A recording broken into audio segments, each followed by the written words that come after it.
Bună, dragilor, și bine ați venit la o nouă citire. Dacă titlul te-a atras, înseamnă că ai aici cu siguranță un mesaj pentru tine. Îți mulțumesc pentru că mă urmărești, îți mulțumesc pentru că mi-ești alături. Dacă vrei și tu astfel de citire, te invit oricând cu drag doar pe aplicația de tarot și astrologie Cristina Zurba, disponibilă atât pe iPhone cât și pe Android. Hai să vedem așadar mesaje, ce trebuie să știi pentru tine, pentru casă, în curând, în viitor, ce nu știi, pe neașteptate și ce o să te mire. Luna avem aici și 5-ul de bâte.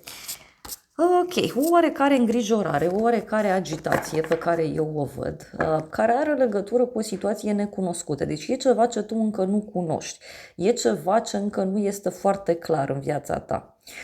Posibil din acest motiv să fie această agitație. Ce mai văd aici e ca un fel de competiție.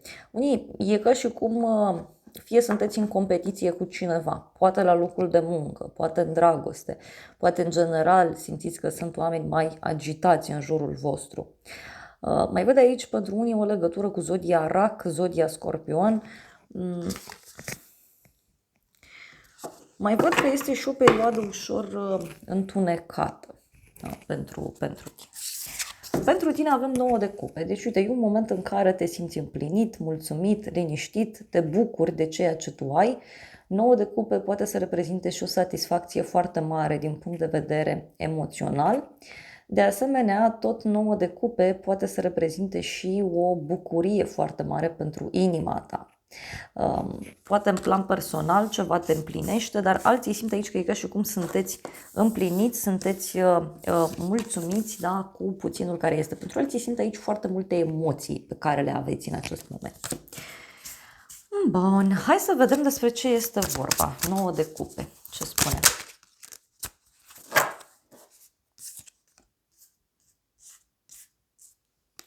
Zece de bâte, da? Deci e o persoană agitată, da? Poate să fie vorba despre un moment în care simți că ai multă presiune asupra ta, simți că sunt multe lucruri pe care le duci în spate. Însă ce mai văd eu aici este că ești o persoană idealistă și atunci de aici se pot trage multe lucruri. Posibil și în plan personal lucrurile să fie puțin mai complicate. Și avem așa, 4 de spade, 4 de monede, 8 de spade. Deci aici e vorba și de o încăpățânare, da? Fie a ta, fie a cuiva anume. Poate să fie și că te simți împlinit, mulțumit într-o anumită situație, însă, în același timp, ce văd eu,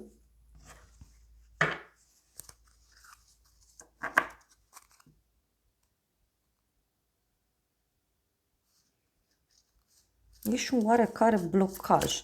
Blocajul ăsta, să știți că e mai mult la nivel mental. Uite, avem împărăteasă. E ca și cum te îngrijorezi pentru toată lumea. Da? O legătură pentru unii cu zodia Taur, zodia Balanță. Dar aici așa mi se arată. E ca și cum te îngrijorezi pentru toată lumea. Uite, avem și 9 de monede. E ca și cum tu îi ții pe toți în spate. Tu îi întreții pe toți. Tu ai grijă de toată lumea. Să fie mâncată, să fie spălată, să aibă tot ce-i trebuie. Și uite, avem soarele și 8 de monede. Totuși eu văd aici și un succes pentru tine. Fie este un succes profesional, fie este un succes personal. Pentru casa ta avem 5-ul de monede. Două persoane aici supărate, fie cu probleme financiare, fie persoane care se simt abandonate, se simt date la spate. 5 de monede poate să reprezinte și o persoană care renunță la ceva, o persoană care sacrifică ceva anume.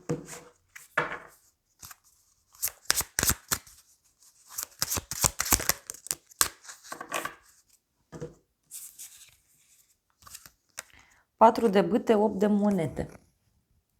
O bucurie pentru sufletul tău, este o bucurie legată de muncă, este o bucurie legată de ceva ce tu vrei să realizezi, care, uite, poate să țină de casa ta, poate să țină de cercul de prieteni. Văd și doi oameni care, nu știu, fie au probleme financiare, fie persoane care au o gândire mai sărăcăcioasă din fire și persoanele astea, bineînțeles, se pot îngrijora, uite, în legătură cu un drum.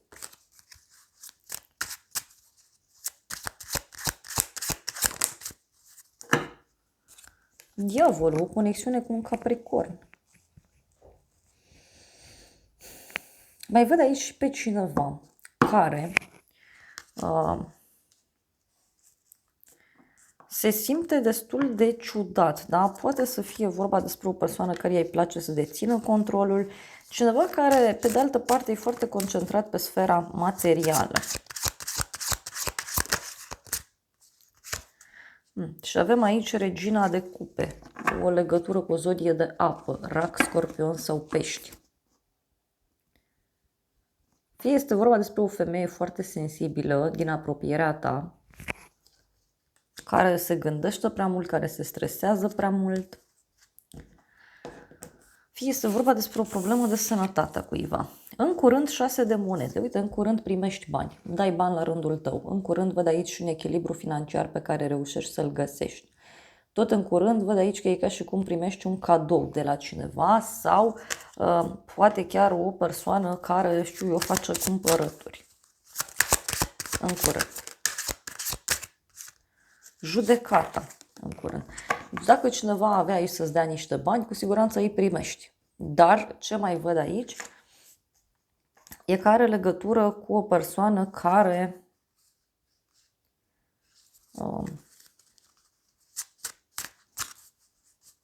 te poate invita fie la o petrecere, fie undeva anume. Și uite, avem 5-ul de monede. Interesant. Deci cineva primește un ajutor financiar sau poate chiar persoanele astea din casa ta, din familia ta, care au niște probleme, îți pot oferi un cadou, îți pot oferi o veste bună. Dar este și un eveniment neprevăzut care apare și care ține, repet, de sfera financiară.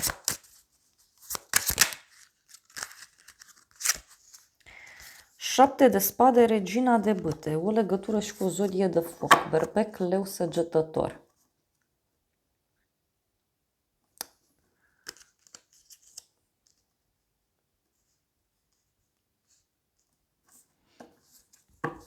În curând, o rivală.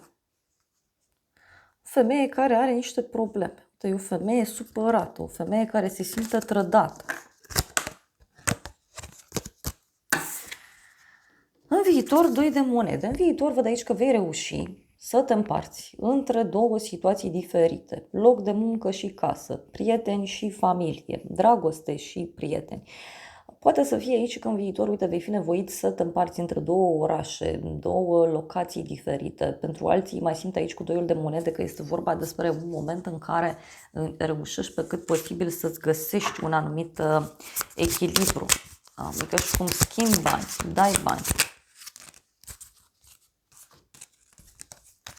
Roata destinului, turnul, regele de spade și cu 9 de spade. Aoleu. Oh, ok. O legătură în primul rând cu zodii fixe, Taur, Leu, Scorpion, Vărsător. Mai avem și alte zodii de aer, Gemeni și Balanță.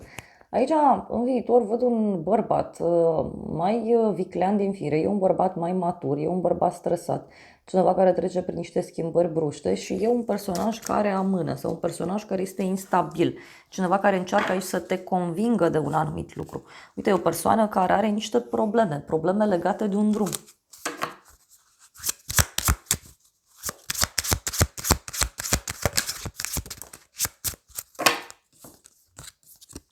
Regina de monede, asul de spade. O legătură, uite, și cu o zodie de pământ. Taur, Fecioară, Capricorn. Surpriza. În viitor, aici e ceva ce o să te surprindă.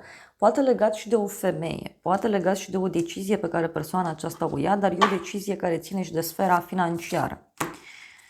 Ce nu știi tu e tocmai regina asta de monede. Deci o femeie foarte stăpână pe sine, o femeie care face bani sau este o femeie căreia îi place să mănânce, îi plac lucrurile materiale, îi plac hainele, îi place confortul, îi place siguranța, dar în același timp este și o femeie darnică, este o femeie căreia îi place să aibă grijă de toată lumea. Femeia aceasta poate ascunde ceva sau poate pentru unii să fie vorba despre o persoană care se îngrijorează mai mult decât trebuie. Ce nu știi tu cu personajul ăsta?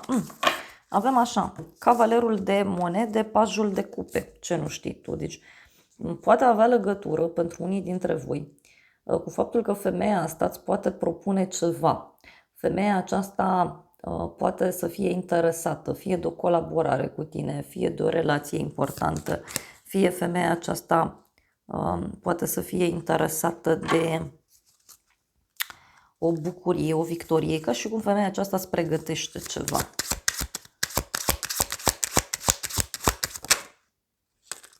Cinciul de spade este și un personaj mai dificil așa din fire. Poate persoana asta momentan, uite, trece prin niște provocări. Sunt niște situații care nu-i convin, care nu-i plac. Mai văd și o legătură cu zodia Leu.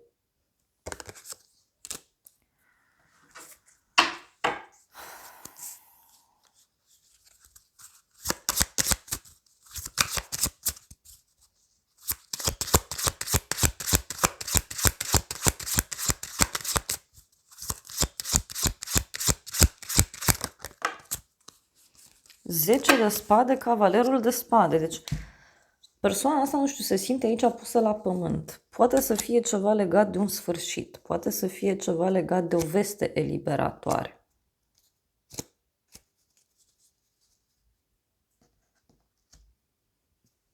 Ia să vedem. Ce nu știi tu?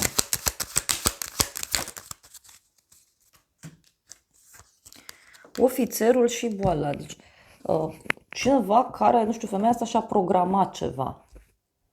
A hotărât să facă ceva și, uite, acum, în acest moment, da, poate avea niște probleme. Poate chiar probleme cu legea sau probleme de sănătate. Dorință și constanță. Persoana asta în continuare își dorește ceva, fie își dorește autoritate, fie femeia asta în continuare își dorește ordine sau femeia aceasta este cu ochii pe tine.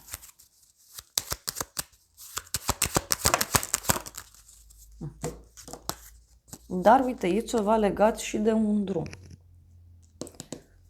Un drum și o persoană înțeleaptă.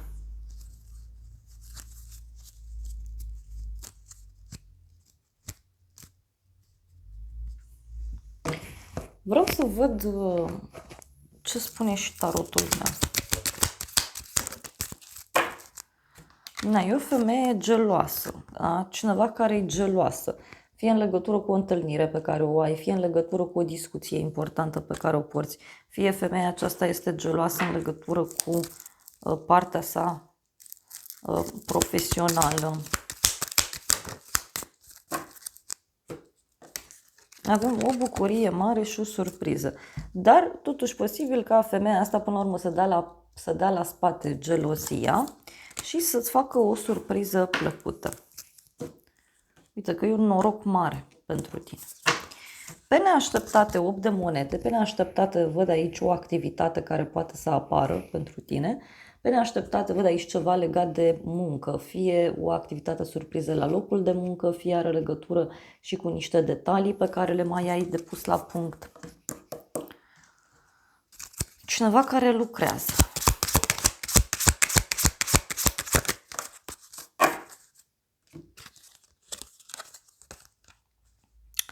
Trei de monede, soarele, o legătură cu zodia Leu. Pe neașteptate, uite, un succes la locul de muncă, o avansare, o veste bună de la un șef, o veste bună de la o persoană suspusă.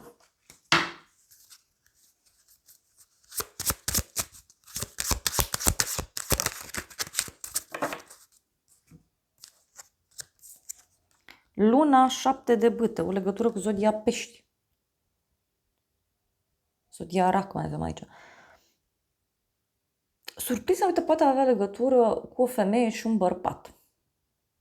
Fie este un bărbat care îți ia apărarea la locul de muncă, fie pentru unii surpriza are legătură cu un succes pe care îl ai, dar și cu o teamă, da? Este o teamă de schimbare, o teamă de asumare.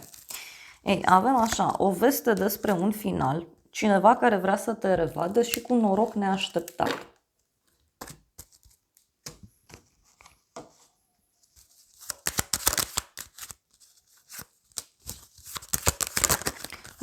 Pe neașteptate, uite, se ia o hotărâre în legătură cu un inamic. În legătură cu un inamic. Ce o să te mire asul de cupe, foarte frumos. Ce o să te mire este o veste bună, o veste de pace, un nou început, o invitație, o nouă iubire, noi sentimente, dar eu cred aici că e vorba în special despre multe emoții, despre un mister, un secret.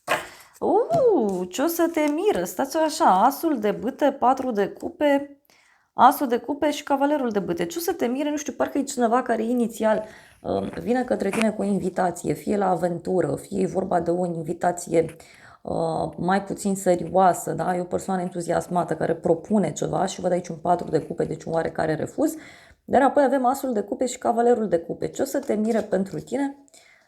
Are legătură, uite, cu noi persoane pe care le cunoști, un nou început în dragoste, un nou început pentru sufletul tău. Foarte frumos, foarte, foarte frumos. Iar la bază avem 6 de bâte, o victorie, o bucurie. E o victorie în secret, dar e ceva pe termen lung. E un nou început. Ia să vedem ce o să te mire. Wow, un conflict.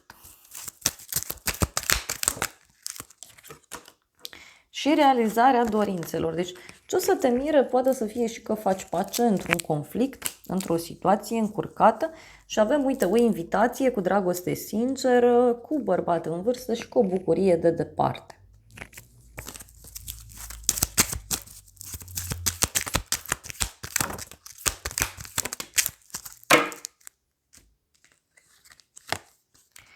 Piedici, bani puțini și supărare și drum lung.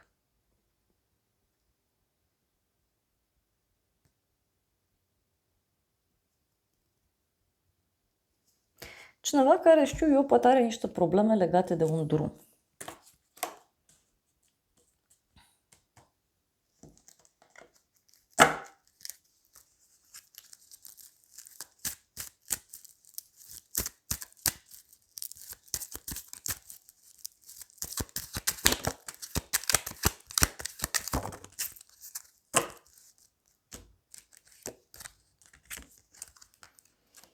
O veste bună cu lacrimi, dar poate cineva căruia îi pare rău.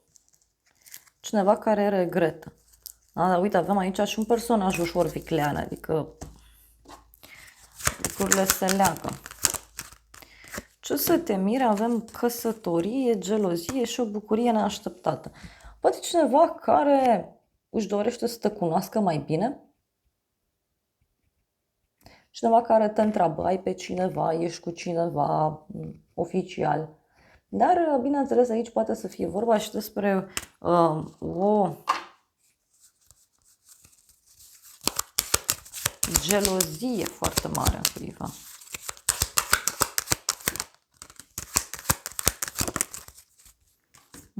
Într-o relație, da, văd supărare. Sau în legătură cu relația, dar nu știu, primești o veste care inițial nu-ți place, dar care te eliberează. Hai să vedem ce zice acest oracol.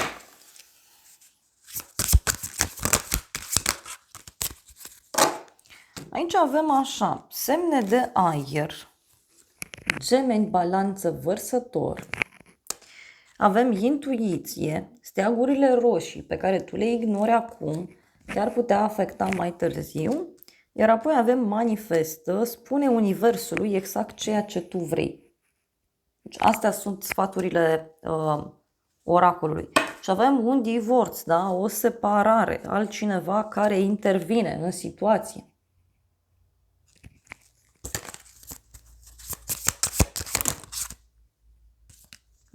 Și aici, uite, poate să fie și cineva care îți propune. Ei vor banii tăi. A te simți folosit. Deci, cineva care se simte folosit din punct de vedere financiar.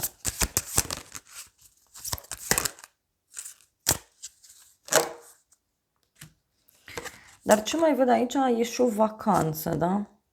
O să călătorești foarte curând. Cineva îți spune un secret, cineva îți spune ceva de suflet. Da. Însă ce văd eu este și o protecție foarte mare pe care tu o ai în toată povestea asta. Ok, dragilor, acestea au fost previziunile de această dată. Eu vă mulțumesc pentru prezență, vă îmbrățișez cu drag. Sper din suflet să vă fie de folos informațiile și să ne revedem cu bine și data viitoare. Eu vă doresc să aveți parte de o zi sau de o seară cât mai frumoasă.